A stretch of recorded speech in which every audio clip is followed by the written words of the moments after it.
വിശുദ്ധ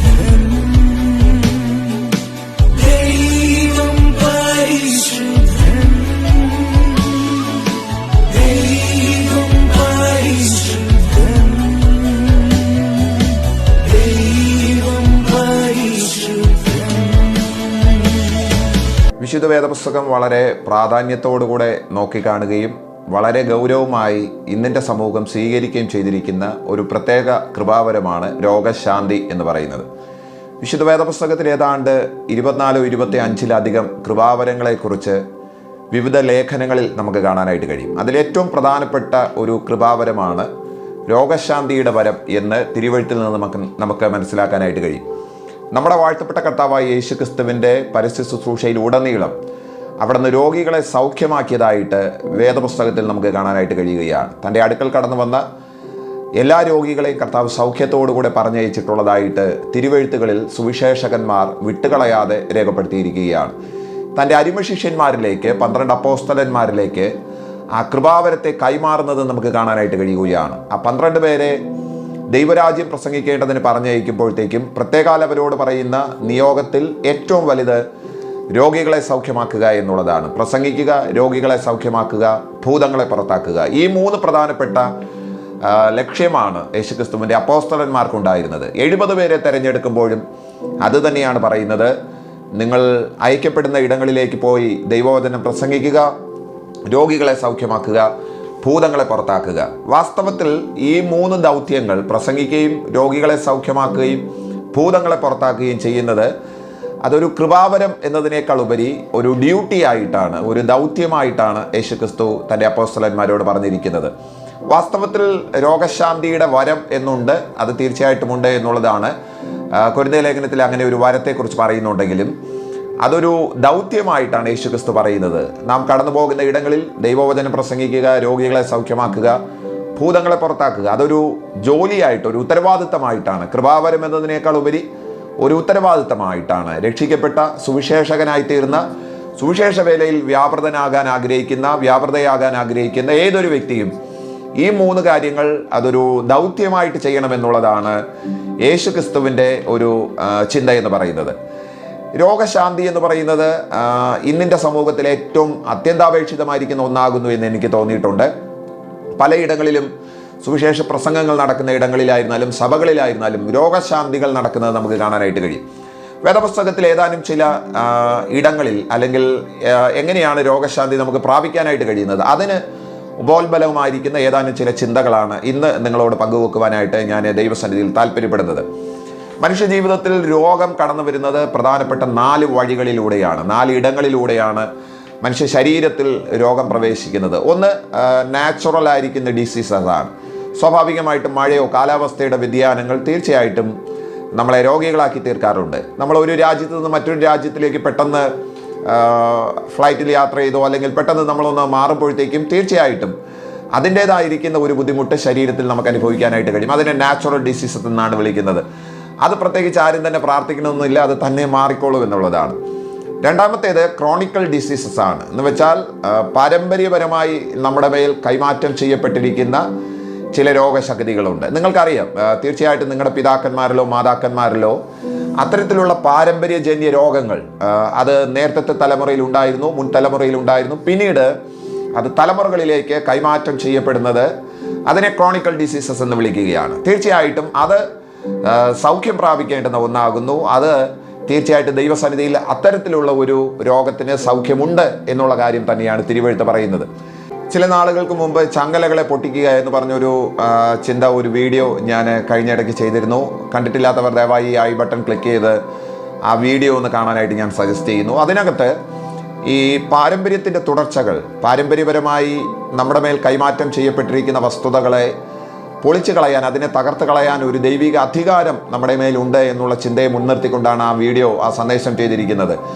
അതിനകത്ത് വരുന്ന ഏറ്റവും പ്രധാനപ്പെട്ട ഒന്നാകുന്നു ക്രോണിക്കൽ ഡിസീസസ് എന്ന് പറയുന്നത്. പാരമ്പര്യപരമായി കൈമാറ്റം ചെയ്യപ്പെട്ടിരിക്കുന്ന രോഗങ്ങൾ, അത് മനുഷ്യ ശരീരത്തിൽ രോഗം വരുന്നതിൻ്റെ ഒരു രണ്ടാമത്തെ കാരണമായിട്ട് നമുക്ക് കാണാനായിട്ട് കഴിയുകയാണ്. മൂന്നാമത്തേത് എന്ന് പറയുന്നത് തീർച്ചയായിട്ടും അത് പൈശാചിക ആക്രമണങ്ങളിലൂടെ നമുക്കുണ്ടാകുന്ന രോഗങ്ങളാണ്. തീർച്ചയായിട്ടും അതിനും ഒരു സാധ്യതയുണ്ട് എന്നുള്ളതാണ്.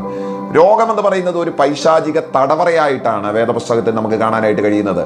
പൈശാചിക തടവറകൾ എന്ന് പറയുന്നത് മറ്റൊരു വീഡിയോ കൂടി ഞാൻ ചെയ്തിട്ടുണ്ട്. ദയവായി ഈ ഐ ബട്ടൺ ക്ലിക്ക് ചെയ്താൽ നിങ്ങൾക്കത് കാണാനായിട്ട് കഴിയും. അതിൽ ഒരെണ്ണം എന്ന് പറയുന്നത് പൈശാചിക തടവറകൾ ഒരു 6 or 7 ഉള്ളതായിട്ട് എനിക്ക് തോന്നിയിട്ടുണ്ട്. അതിലൊരെണ്ണമാണ് രോഗമെന്ന് പറയുന്നത്. രോഗം വാസ്തവത്തിൽ ഒരു പൈശാചിക തടവറയാണ്. അതൊരു പൈശാചിക ആക്രമണത്താൽ പിശാചി വരുത്തുന്ന രോഗങ്ങളുണ്ട് എന്നുള്ള കാര്യം തിരുവെഴുത്തിൽ നമുക്ക് കാണാനായിട്ട് കഴിയുന്ന ഒരു വസ്തുതയാണ്. മനുഷ്യൻ രോഗിയായി തീരുന്നതിൻ്റെ 4ാമത്തെ പ്രധാനപ്പെട്ട കാരണമെന്ന് പറയുന്നത് പാപത്താലാണ്. പാപം തീർച്ചയായിട്ടും മനുഷ്യനെ രോഗിയാക്കി തീർക്കുമെന്നുള്ളതാണ് തിരുവെഴുത്ത് നമ്മളോട് പറയുന്ന ഏറ്റവും പ്രധാനപ്പെട്ട കാര്യങ്ങളെന്ന് പറയുന്നത്. ഈ പ്രധാനപ്പെട്ട 4 വഴികളിലൂടെയാണ് സ്വാഭാവികമായിട്ട് മനുഷ്യ ശരീരത്തിൽ, മനുഷ്യ ജീവിതത്തിൽ രോഗം പ്രവേശിക്കുന്നത്. ഒന്നുകിൽ അത് നാച്ചുറൽ ഡിസീസ് ആയിരിക്കാം, ക്രോണിക്കൽ ഡിസീസ് ആയിരിക്കാം, അല്ല പൈശാചിക ആക്രമണങ്ങളാൽ ഉണ്ടാകുന്നതായിരിക്കാം, അല്ലെങ്കിൽ പാപത്തിൻ്റെ പീഡനത്തിന്റെ ഫലമായിട്ട് ഉണ്ടാകുന്നതാകാം ഈ രോഗങ്ങൾ എന്ന് പറയുന്നത്. വാസ്തവത്തിൽ എങ്ങനെ നമുക്ക് രോഗശാന്തി പ്രാപിക്കാനായിട്ട് കഴിയും, അല്ലെങ്കിൽ രോഗത്തിൽ നിന്ന് നമുക്ക് എങ്ങനെ വിമുക്തരാകാനായിട്ട് കഴിയും? അതിന് പ്രധാനപ്പെട്ട 3 വഴികൾ തിരുവെഴുത്തിൽ നമുക്ക് കാണാനായിട്ട് കഴിയുന്നുണ്ട്. ഒന്നാമത്തേത്, ദൈവം നമ്മളോട് ക്ഷമിക്കുമ്പോൾ അഥവാ പാപക്ഷമ ലഭിക്കുന്നതിലൂടെ രോഗശാന്തി നടക്കുന്നു എന്നാണ് തിരുവെഴുത്തിൽ നമുക്ക് കാണാനായിട്ട് കഴിയുന്നത്. നമ്മുടെ വാഴ്ത്തപ്പെട്ട കർത്താവായ യേശു ക്രിസ്തുവിൻ്റെ പരസ്യ ശുശ്രൂഷയിൽ എല്ലാവരോടും അല്ലെങ്കിലും 1-2 പേരോടൊക്കെ യേശു ക്രിസ്തു പറഞ്ഞിരിക്കുന്ന ഒരു കാര്യം നമുക്ക് വേദപുസ്തകത്തിൽ കാണാനായിട്ട് കഴിയും. നിന്റെ പാപങ്ങളെ മോചിച്ചിരിക്കുന്നു. രോഗിയായിരിക്കുന്ന 1-2 പേരോട് പറഞ്ഞ വാക്കുകളാണത്. നിന്റെ പാപങ്ങൾ മോചിക്കപ്പെട്ടിരിക്കുകയാണ്. ആ രോഗിയായിരിക്കുന്ന മനുഷ്യന് രോഗശാന്തിയല്ലേ വേണ്ടത്? തീർച്ചയായിട്ടും അതെ. പക്ഷെങ്കിൽ യേശുക്രിസ്തു നമ്മളോട് പഠിപ്പിക്കുന്ന ഏറ്റവും പ്രധാനപ്പെട്ട ഒരു ചിന്ത, ഏറ്റവും പ്രധാനപ്പെട്ട ഒരു പാഠം നമുക്ക് അവിടെ കാണാനായിട്ട് കഴിയുന്നത്, ആ രോഗം വാസ്തവത്തിൽ പാപത്താൽ സംഭവിച്ചതായതുകൊണ്ട് അവിടെ രോഗം മാറട്ടെ എന്നുള്ള കൽപ്പനയേക്കാൾ ഉപരി പാപം ക്ഷമിക്കപ്പെടുക എന്നുള്ളതാണ് ഏറ്റവും പ്രധാനപ്പെട്ട കാര്യം എന്ന് പറയുന്നത്. ഇന്ന് ഈ ദൈവവചനം കേൾക്കുന്ന ആരെങ്കിലും രോഗികളായിരിക്കുന്നുണ്ടെങ്കിൽ അത് ഒന്നാമത്തെ കാര്യമാണ്. ഇത് തന്നെയാണ് എന്ന് ഞാൻ തീർത്ത് പറയുന്നില്ല, പക്ഷേ അത് ഗൗരവമായി ശ്രദ്ധിക്കേണ്ടുന്ന ഒന്നാകുന്നു. ഈ രോഗം വാസ്തവത്തിൽ പാപഹേതുവാണെങ്കിൽ, പാപത്താൽ ഉളവായതാണെങ്കിൽ അത് ദൈവത്തോട് ക്ഷമിക്കുവാൻ നമ്മൾ അപേക്ഷിക്കേണ്ടതായിട്ടുണ്ട്. ആ പാപക്ഷമ ലഭിക്കുന്നതിലൂടെ വാസ്തവത്തിൽ രോഗസൗഖ്യം നമ്മുടെ ഇടയിൽ സംഭവിക്കുമെന്നാണ് തിരുവെഴുത്തിൽ നമുക്ക് കാണാനായിട്ട് കഴിയുന്നത്. യാക്കോബിന്റെ ലേഖനത്തിൽ മറ്റൊരു വേദഭാഗം നിങ്ങൾക്ക് കാണാനായിട്ട് കഴിയും. നിങ്ങൾ അന്യോന്യം ക്ഷമിക്കുന്നതിലൂടെ നിങ്ങൾക്ക് രോഗശാന്തി ലഭിക്കുന്നു എന്ന് യാക്കോബ് അപ്പോസ്തലൻ പറയുന്ന ഒരു വേദഭാഗമുണ്ട്. മറ്റുള്ള ഒരു വ്യക്തിയോട് നമ്മൾ കയ്പ് പുലർത്തുന്ന നിമിത്തം അവരല്ല രോഗികളാകുന്നത്, നാം ആകുന്നു എന്നുള്ള കാര്യം എത്ര പേർക്കറിയാം? എനിക്കൊരു വ്യക്തിയോട് നീരസമുണ്ട്, എനിക്കൊരു വ്യക്തിയോട് ക്ഷമിക്കാൻ കഴിയാത്ത തരത്തിൽ ഒരു വലിയ അസ്വസ്ഥത എൻ്റെ ഹൃദയത്തിനകത്തുണ്ട്. ആ വ്യക്തിക്ക് അതൊരു കാര്യമേ അല്ല എന്നുള്ള കാര്യമാണ് തിരുവെഴുത്തും സമൂഹവും ഇന്നത്തെ സയൻസും നമ്മളോട് പഠിപ്പിക്കുന്നത്. എനിക്ക് മറ്റൊരു വ്യക്തിയോട് ക്ഷമിക്കാൻ കഴിയാത്ത തരത്തിൽ ഒരു കയ്പ് എൻ്റെ മനസ്സിലുണ്ടെങ്കിൽ അത് ആ വ്യക്തിയെല്ലാം അഫക്റ്റ് ചെയ്യുന്നത് അത് എന്നെയാണ് എന്നുള്ളത് തീർച്ചയായിട്ടും ഓർത്തിരിക്കേണ്ടുന്ന ഒരു കാര്യമാണ്. അപ്പോൾ 2 വഴിയാണ് അതിനകത്തുള്ളത്. ഒന്ന്, ദൈവം നമ്മളോട് ക്ഷമിക്കുക എന്നുള്ളതാണ്. മറ്റൊന്ന്, നാം മറ്റുള്ളവരോട് ക്ഷമിക്കുക എന്നുള്ളതാണ്. അതുവഴി തീർച്ചയായിട്ടും രോഗസൗഖ്യം നമ്മളിൽ സംഭവിക്കുന്നു എന്നാണ് തിരുവെഴുത്ത് നമ്മളോട് പഠിപ്പിക്കുന്ന ഏറ്റവും ആദ്യത്തെ കാര്യമെന്ന് പറയുന്നത്. രണ്ടാമത്തെ ഏറ്റവും പ്രധാനപ്പെട്ട ചിന്തയിലേക്ക് വരികയാണ്.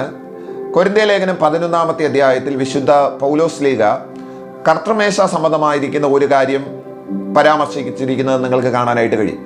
അയോഗ്യമായി അപ്പം തിന്നുകയോ അയോഗ്യമായി പാനപാത്രത്തിൽ നിന്ന് കുടിക്കുകയും ചെയ്യുന്നവനൊക്കെയും അത് സംബന്ധിച്ച് കുറ്റക്കാരനായി തീരുകയും അവരിൽ ചിലർ ബലഹീനരും രോഗികളും ചിലർ നിദ്ര കൊള്ളുകയും ചെയ്യുന്നു എന്ന് അപ്പോസ്തലൻ പറയുന്ന ആ വേദഭാഗം വാസ്തവത്തിൽ ഈ ചിന്തയോട് ഉപോത്ബലകമായി ചേർത്ത് വെക്കാൻ കഴിയുന്ന ഒന്നാകുന്നു. ഒരു അയോഗ്യമായ കർത്തൃമേശ ഭോജനം രക്ഷിക്കപ്പെട്ടവരോടാണ് ഞാനിപ്പോൾ ഈ സംസാരിക്കുന്നത്. അഥവാ യേശുക്രിസ്തുവിനെ സ്വന്തം രക്ഷിതാവായി സ്വീകരിച്ച് സഭയുടെ ഭാഗമായിരിക്കുന്നവരോടാണ് ഞാനിപ്പോൾ സംസാരിക്കുന്നത്. നമ്മളിൽ ആരെങ്കിലും രോഗികളായി തീരുന്നുണ്ടെങ്കിൽ തീർച്ചയായിട്ടും അത് ഒന്ന് പരിശോധിക്കപ്പെടേണ്ടുന്ന ഒന്നാകുന്നു.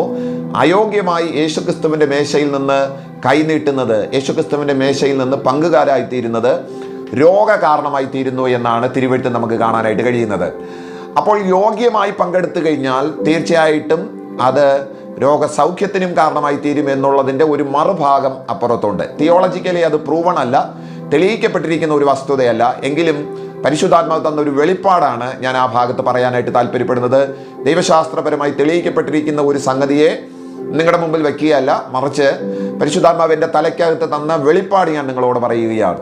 അയോഗ്യമായി ഭക്ഷിക്കുന്നതിലൂടെ ഒരുത്തന് രോഗം സംഭവിക്കുമെങ്കിൽ യോഗ്യമായി ഭക്ഷിക്കുന്നതിലൂടെ തീർച്ചയായിട്ടും രോഗശാന്തി സംഭവിക്കും എന്നുള്ളതാണ് ഞാൻ മനസ്സിലാക്കുന്ന എൻ്റെ ഉൾത്തടത്തിൽ പരിശുദ്ധാത്മാവ് തന്ന വെളിപ്പാടെന്ന് പറയുന്നത്. ഏതാനും ചില പ്രിയപ്പെട്ടവരുടെ സാക്ഷ്യങ്ങൾ ഞാൻ അങ്ങനെ കേട്ടിട്ടുണ്ട്. കർത്തൃമേശ സമയത്ത് ദൈവം അവർക്ക് സൗഖ്യം പകർന്നത്, ദൈവിക വിടുതലുകൾ സംഭവിച്ചത് ചില സഭകളിൽ ഞാൻ ശുശ്രൂഷിക്കുന്ന ഇടങ്ങളിലും ഞാൻ അങ്ങനെ ചിലരിൽ നിന്ന് കേട്ടിട്ടുണ്ട്.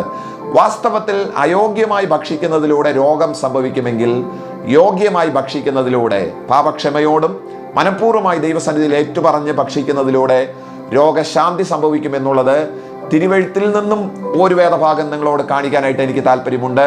103-ാം സങ്കീർത്തനത്തിൽ ഒരു വേദഭാഗമുണ്ട്. അവരുടെ ഗോത്രത്തിലെ ഇടയിൽ ഒരു ബലഹീനനും ഉണ്ടായിരുന്നില്ല. മന്ന ഭക്ഷിച്ച ആൾക്കാരെ കുറിച്ചാണ് അവിടെ രേഖപ്പെടുത്തിയിരിക്കുന്നത്.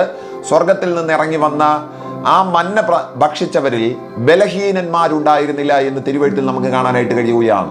ആ വാക്യത്തെ അധികരിച്ചുകൊണ്ട് ഞാൻ പറയുന്നു, തീർച്ചയായിട്ടും കർത്തൃമേശ ഭോജനം അത് തീർച്ചയായിട്ടും രോഗശാന്തിയുടെ ഒരു ഘടകമായിട്ട്, ഒരു വെളിപ്പാടായിട്ട്, രണ്ടാമത്തെ സംഗതിയായിട്ട് ഞാൻ നിങ്ങളോട് പറയാൻ താല്പര്യപ്പെടുകയാണ്.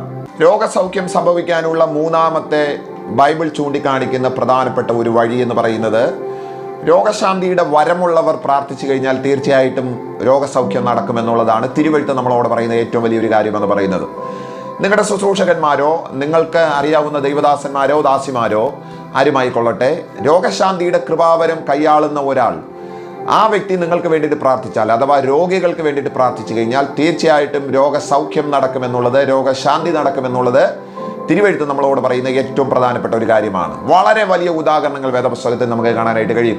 നമ്മുടെ വാഴ്ത്തപ്പെട്ട കർത്താവായ യേശു ക്രിസ്തു രോഗശാന്തിയുടെ വരം വളരെ ശക്തമായി ഉപയോഗിച്ച ഒരു വ്യക്തിയായിരുന്നു എന്ന് നിങ്ങൾക്കറിയാമല്ലോ.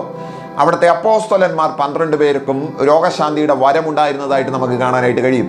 വേദപുസ്തകത്തിൽ പലയിടങ്ങളിലും സുവിശേഷകന്മാർ, ദൈവദാസന്മാർ, അപ്പോസ്തലന്മാർ കൃപാവരങ്ങളുടെ കൂട്ടത്തിൽ വളരെ ശക്തമായി ഉപയോഗിച്ച ഒരു കൃപാവരം രോഗശാന്തിയുടെ വരമാണ്. അങ്ങനെയാണെങ്കിൽ രോഗശാന്തി വരം പ്രാപിച്ച ഒരു ദൈവദാസനോ ഒരു ദൈവദാസിയോ നിങ്ങൾക്ക് വേണ്ടിയിട്ട് പ്രാർത്ഥിച്ചാൽ, അല്ലെങ്കിൽ രോഗികൾക്ക് വേണ്ടിയിട്ട് പ്രാർത്ഥിച്ചാൽ, തീർച്ചയായിട്ടും അതുവഴി രോഗസൗഖ്യം നടക്കുന്ന ഒരു ഘടകമായിട്ട്, അല്ലെങ്കിൽ മൂന്നാമത്തെ ഒരു സംഗതിയായിട്ട് വേദപുസ്തകത്തിൽ നമുക്ക് കാണാനായിട്ട് കഴിയുകയാണ്. ഇന്ന് ഈ ദൈവവചനം കേൾക്കുന്ന നിങ്ങൾക്ക് വേണ്ടിയിട്ട് ഞാൻ ദൈവസന്നിധിയിൽ പ്രാർത്ഥിക്കുകയാണ്. ദയവായി രോഗികൾ ആരെങ്കിലും എന്നെ കേൾക്കുന്നുണ്ടെങ്കിൽ ഞാൻ മനഃപൂർവ്വം ഹൃദയം തുറന്ന ആത്മാർത്ഥതയോടുകൂടെ നിങ്ങൾക്ക് വേണ്ടിയിട്ട് പ്രാർത്ഥിക്കുന്നു. തീർച്ചയായിട്ടും ആ രോഗസൗഖ്യം നിങ്ങളുടെ മേൽ ഇപ്പോൾ സംഭവിക്കാൻ ഞാൻ ദൈവസന്നിധിയിൽ പ്രാർത്ഥിക്കുകയാണ്.